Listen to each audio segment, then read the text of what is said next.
ಏನು ಮಾಡ್ತಾ ಇದ್ದೀರಾ ಇಲ್ಲಿ? Ice cream. Oh wow! Hi ಎಲ್ರಿಗೂ, welcome to Ammu Amma YouTube channel. ಇಲ್ಲಿ ನಮ್ಮ ಮಾತುಶ್ರೀ ಅವರು ಐಸ್ ಕ್ರೀಮ್ ಮಾಡ್ತಿದ್ದಾರೆ.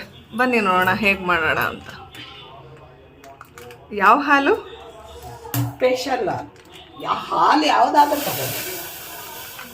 ಅದು ಇದು ಅಂತಲ್ಲ, ನಂದಿನಿ ಹಾಲು ತಗೋಬೋದು. ಇದು ಸ್ವಲ್ಪ ಗಟ್ಟಿ ಇರುತ್ತೆ, ನೀರು ಹಾಕಬಾರ್ದು. ಹಾಲು ಇಟ್ಟಾಯಿತು. ಈಗ ಕೇಸರಿ, ಕಾಸ್ಟ್ಲಿ ಕೇಸರಿ ಇವಾಗೆಲ್ಲ ಹಾಕ್ಬಿಡಿ ಸರ್. ನನಗಂತೂ ತಿನ್ನೋಕೆ ಕೊಡಲಿಲ್ಲ, ಐಸ್ ಕ್ರೀಮ್ಗೆ ಹಾಕೋದು. ಐಸ್ ಕ್ರೀಮ್ ತಿಂತೀಯಲ್ವಾ ಫ್ರೆಂಡ್ಸ್? ಈ ಥರ ಅವಮಾನ ನನಗೆ ಹಾಕ್ಬಾರ್ದಿತ್ತು.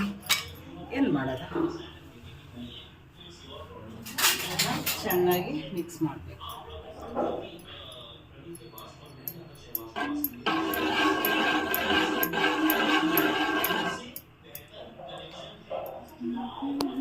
ಅದು ಗಟ್ಟಿ ಬರಬೇಕು. ಆದದ್ದು ಎಷ್ಟೊತ್ತು ಕಾಯಿಸ್ಬೇಕು?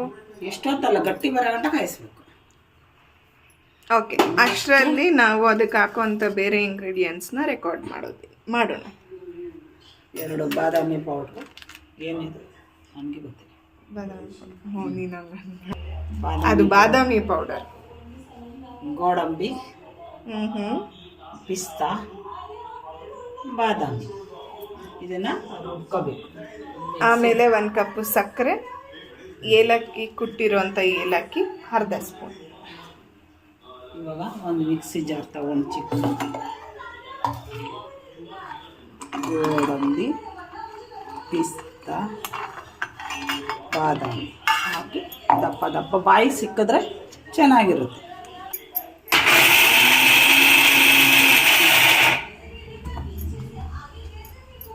ನೋಡಿ, ಈ ಥರ ದಪ್ಪ ದಪ್ಪ ರುಬ್ಕೋಬೇಕು. ಅದು ಇಷ್ಟು ರುಬ್ಕೊಂಡ್ರೆ ಸಾಕು.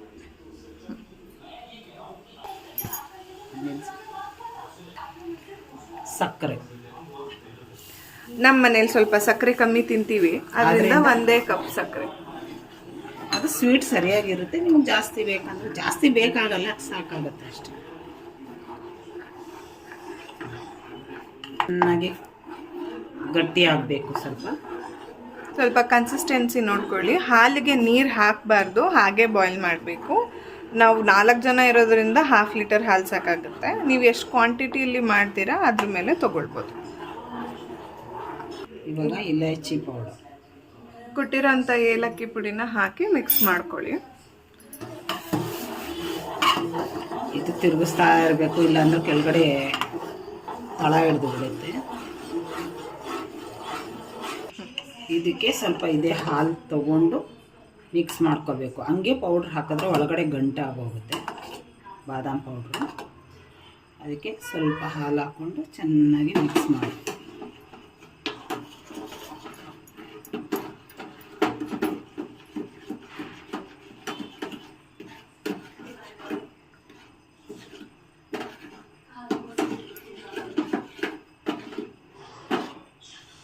ಈ ಥರ ಮಾಡಿ ಇಟ್ಕೊಂಡು ಇದು ಸ್ವಲ್ಪ ಚೆನ್ನಾಗಿ ಕುದ್ದ ಮೇಲೆ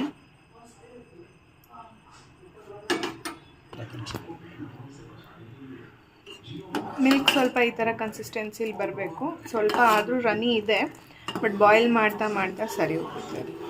ಗಟ್ಟಿ ಬರಬೇಕು ಅದು ಮಿಲ್ಕ್. ನೀವು ಎಕ್ಸ್ಟ್ರಾ ಮಿಲ್ಕ್ ಪೌಡ್ರ್ ಇದ್ದರೆ ಆ್ಯಡ್ ಮಾಡ್ಬೋದು. ನಾವು ಮಿಲ್ಕ್ ಪೌಡ್ರ್ ಅಷ್ಟೊಂದು ಇಷ್ಟಪಡಲ್ಲ, ಅದರಿಂದ ನಾವು ಆ್ಯಡ್ ಮಾಡಿ. ಇದು ಅರ್ಧ ಲೀಟ್ರ್ ಹಾಲು ತಗೊಂಡ್ರೆ 4 ಜನಕ್ಕೆ ಸರಿ ಹೋಗುತ್ತೆ. ಅದು ಸ್ವಲ್ಪ ಸ್ವಲ್ಪ ತಿಂತೀವಿ ಅಂದರೆ, ನಮ್ಮ ಮಗಳ ಥರ ಜಾಸ್ತಿ ತಿಂತೀವಿ ಅಂದರೆ ಒಬ್ರಿಗೆ ಅವಳೊಬ್ಳು ಸಾಕು. ಮಂಜಮ್ಮ, ಈ ಥರ ಇನ್ಸಲ್ಟ್ ಮಾಡಬಾರ್ದಾಗಿತ್ತು. ಇರೋದೇ ಹೇಳ್ತಾ ಇದ್ದೀನಿ. I hate insult Manjamma. ಹಾಲಿಗೆ ಗಟ್ಟಿಯಾಗಿದೆ, ಈ ಥರ ಬರಬೇಕು. ಇವಾಗ ಬಾದಾಮ್ ಪೌಡ್ರ್ ಕಲಿಸ್ಕೊಂಡಿದ್ದೀವಿ, ಅದನ್ನು ಹಾಕಿ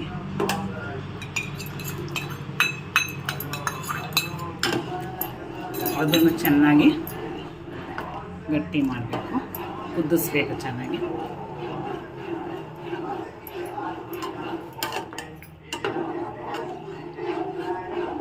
ಶುಗರ್ ತಿಂದೆ ಹೋದವರು ಬೆಲ್ಲನೂ ಹಾಕೋಬೋದು.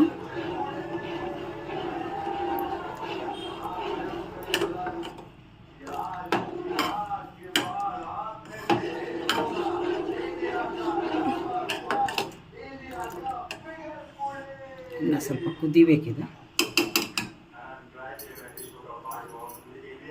ಹೇಳು. ರುಬ್ಬಿರೋ ಅಂಥದ್ದು ಡ್ರೈ ಫ್ರೂಟ್ ಎಲ್ಲ ಹಾಕಿ ಮಿಕ್ಸ್ ಮಾಡಬೇಕು. ಮಿಕ್ಸ್ ಮಾಡಿ ತಣ್ಣಗಾಗಬೇಕು. ಇದು ಚೆನ್ನಾಗಿ ತಣ್ಣಗಾದ್ಮೇಲೆ ಈ ಥರ ಬರಬೇಕು. ಇಷ್ಟು ಗಟ್ಟಿ ಬಂದರೆ ಐಸ್ ಕ್ರೀಮ್.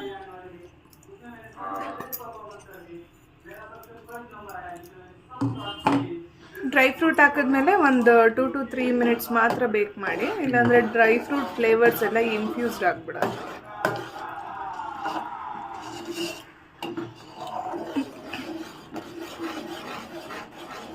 ಆ ಕ್ರಿಸ್ಪ್ನೆಸ್ ಸಿಗಲ್ಲ ಡ್ರೈ ಫ್ರೂಟಲ್ಲಿ ನೀವು ಜಾಸ್ತಿ ಬೇಕ್ ಮಾಡಿ. ಸಾಕಿಷ್ಟು. ಇವಾಗ ತಣ್ಣಗಾಕಬಿಡಿ. ತಣ್ಣಗಾಗಿದೆ. ಸೊ ಒಂದು ಕ್ಲೀನಾಗಿರೋಂಥ ಬೌಲಲ್ಲಿ ಅದನ್ನು ಪೋರ್ ಮಾಡ್ಕೋಬೇಕು.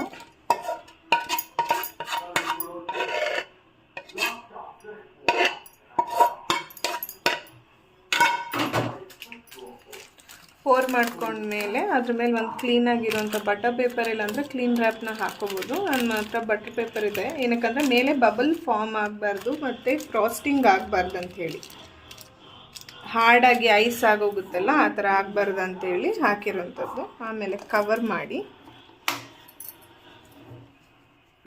ಒಂದು 2 hours ರೆಫ್ರಿಜಿರೇಟ್ರಲ್ಲಿ ಇಟ್ಬಿಡಿ. ಆಮೇಲೆ ಬಂದು ನೋಡೋಣ.